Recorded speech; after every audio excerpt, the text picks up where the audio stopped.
This is the flow where we are going to implement the Neuromorphic X1 for practical application. Like whatever the user wants to do, he can give prompts to Codex, and it can code for the user and complete the OpenLane flow using the Neuromorphic X1 IP. Initially, we will set up the Ubuntu environment. Since we are starting it fresh, we have to first set up the Ubuntu environment. First, we will install CocoaTV, OpenLAN, Docker, Python tools, and all the required dependencies on the fresh Ubuntu PC. And in step number 2, we will clone or modify our repo. We will take an example repo, and from that repo, we will give input prompts to Codex, such that it can design whatever we require using the Neuromorphic X1 IP. And next, Codex will automatically run the verification and physical design processes. It will automatically perform Caravelle CocoaTV test benches.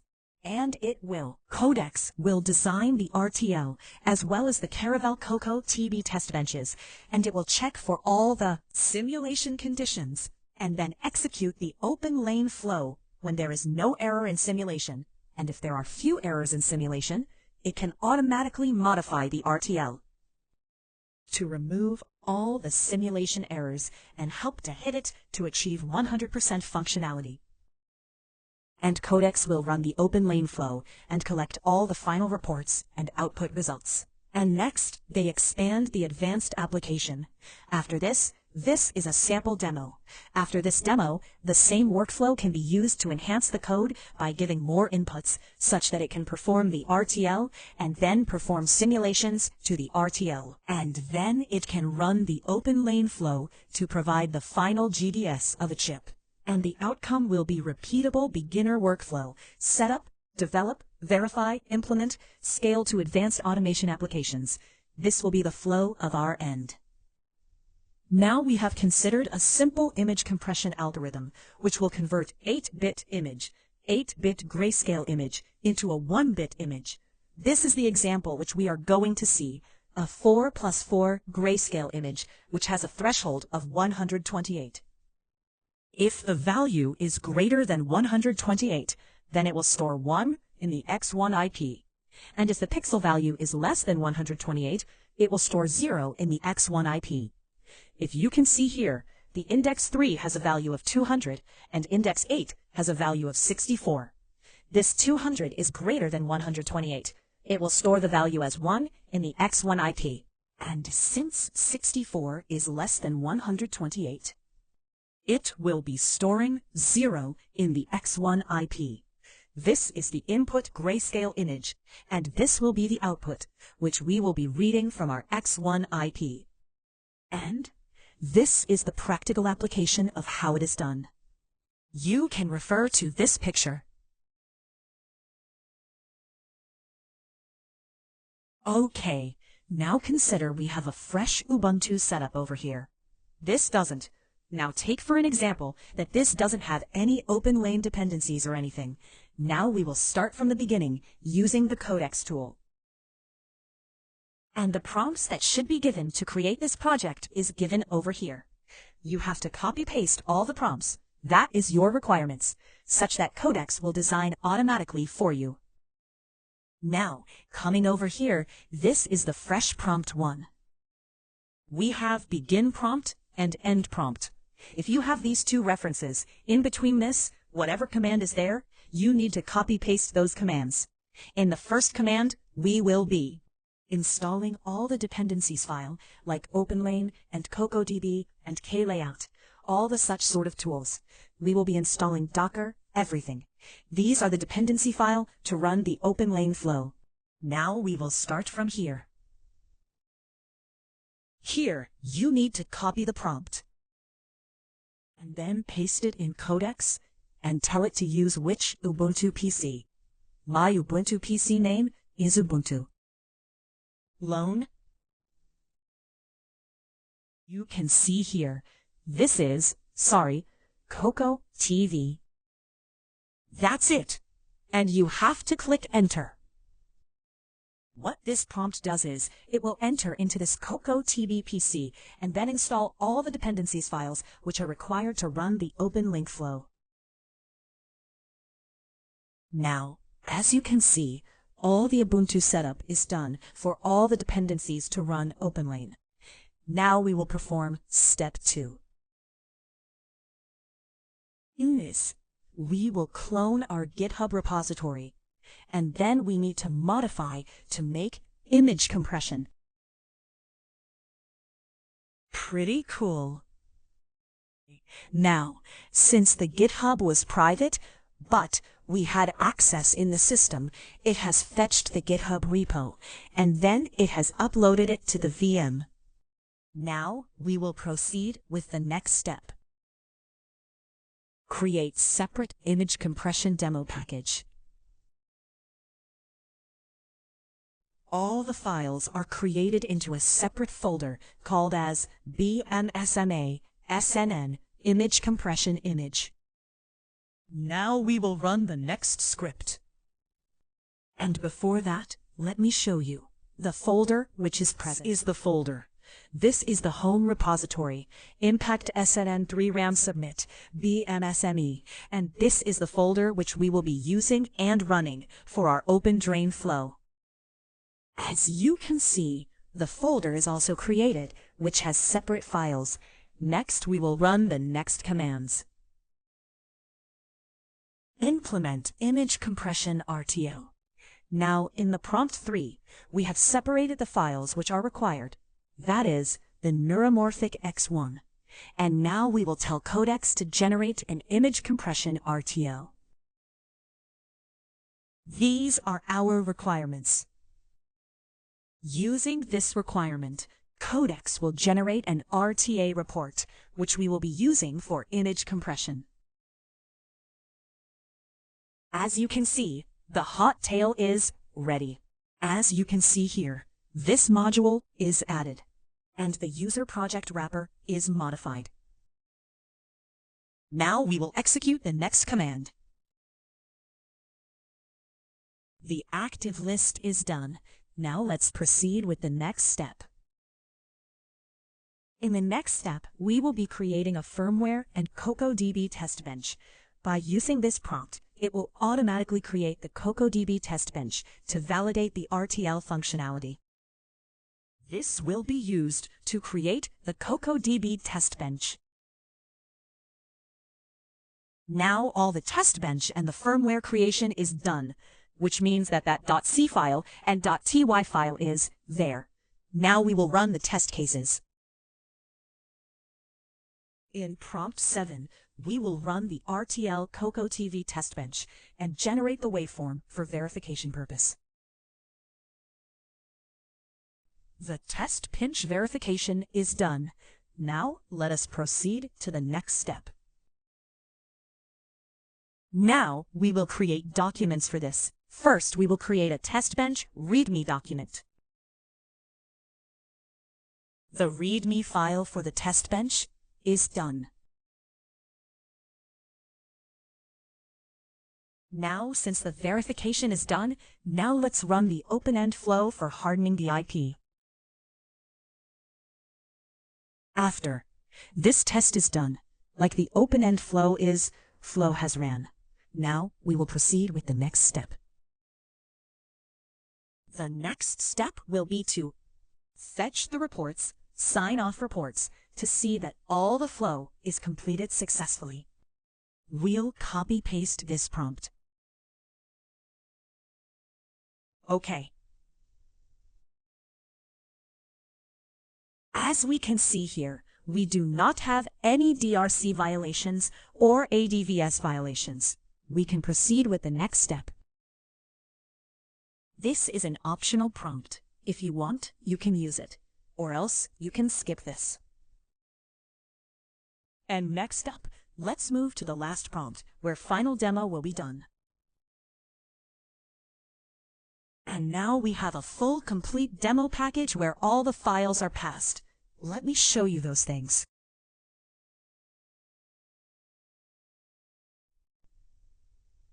Our GPT has generated everything. Here you will have the output file, and if you need the GDS file, which will be sent to the Foundry, you can directly open it from here. the file that is userprojectwrapper.jds. This contains the full layout of the chip. And for waveform purpose, you can go to Verilog DV. DV stands for Design Verification. Coco TB in that simulations. If you go to this run here, you can get based on VCD. Go to NPRC. WB for response signals. And here you will be having all that output data. The simulation results will be present over here. You can verify using this pair. It's the reference for which it will be created. Like those things. And if you have all the dependencies installed, like Ubuntu tools, which are Python, iVerilog, and OpenLane, CocoDB, all these things, and Docker also is installed, then you can start from here. Initially, if you're doing, you can follow all those steps, but again and again, repeatedly if you need to do, you can more use this.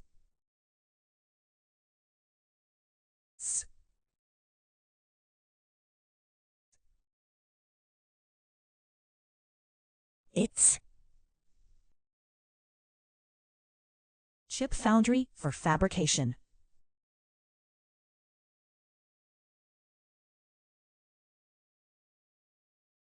Purpose. Copy this file again. And create a new folder over here. Understood. This file name can be anything. I'm taking this as example that it can be easily identified.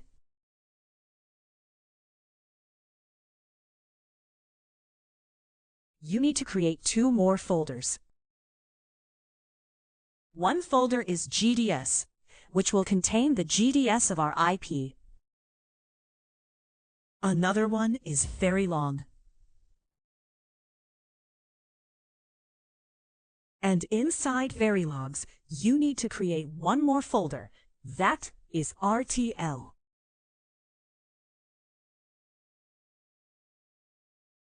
Created this hierarchy. For now, the GDS folder, we need to copy the userprojectwrapper.gds. This is our folder. This is our generated chip. In this, go to GDS, copy user project graph and .gds. Instead, inside the GDS folder. Next, go to Verilog. RTL. In this, you need to place userdefines.vm. Hello? Hello? Hello? After this is done, we will next proceed with the chip phone resubmission. A terminal.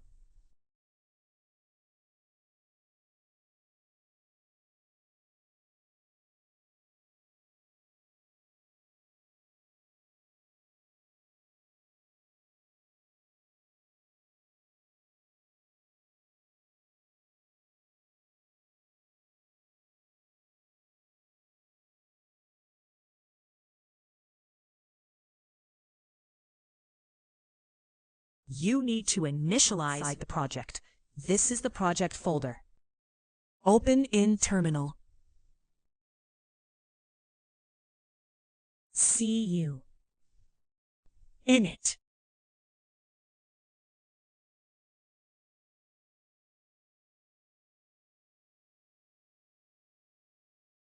This will ask for a few, and it is asking for digital or analog. It can auto-detect it's digital or unlocked or other type. Press enter. Description. If you want anything to give description, you can add it here.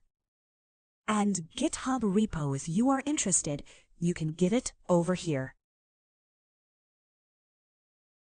And then link to an existing platform, or create a new platform. If you are doing it for the first time, you can link it to your existing project. The default value is 1, enter. And you will get all the list of projects. If you want to create a new project platform, you can create that as well. This will ask for the shuttle, whichever you need to submit. Example, we are taking that as 1, or you can skip that and choose it later.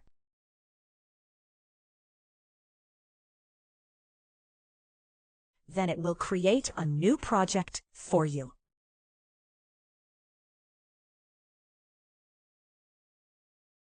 CF keygen. In the CF keygen, you will get a private key and a public key. This private key will be used by yourself, the system which you are using, and the public key will be visible to Chip Foundry.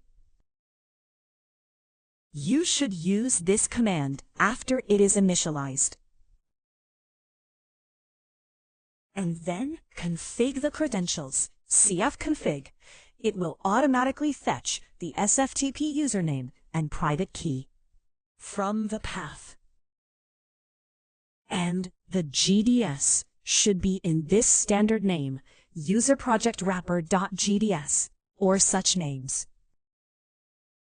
And after that, you can use cfpush command. The cfpush command uploads your local GDS file and userdefines.v file into the Chip Foundry portal. After the CF push, you need to use CF status, in which we will know the status of our chip, whether it is uploaded to the Chip Foundry portal, and they have run the open day, and they have run the pre-checks for the chip to be manufactured. And those results, you will find it over here. And when the results are available, you can use CF pull command. That time, you will get the data which the Chip Foundry has run on your chip. The data will be downloaded. You can have a look on that. And you can finalize your submission, and then you can push that again. This is the step to submit the GTS. Okay, then that's it. Now, today we have seen how to create a chip using codecs, and later submit it to the Chip Foundry for manufacturing. By this way, you can also create your own chips and submit it to the fab for manufacturing. And y'all can use it. Thank you. Samara is the chip. We have set up an environment, cloned a repo, and modified that repo, and we have run verification and physical design processes. And now we will see how it can be expanded. This image is a simple grayscale image, which is converted into 1-bit image. Here, the algorithm used this image compression from 8-bit to 1-bit. And if you see the future applications, you can see similar examples by converting 8-bit grayscale image into 1-bit black and white image. Similarly, we can update this.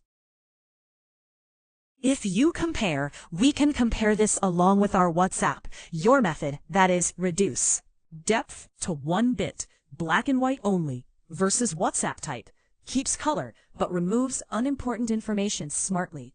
That is an algorithm used by WhatsApp, and this is an 8-bit simple algorithm, that is, for demo purpose, we are using 8-bit to 1-bit image compression method. That's it. Thank you.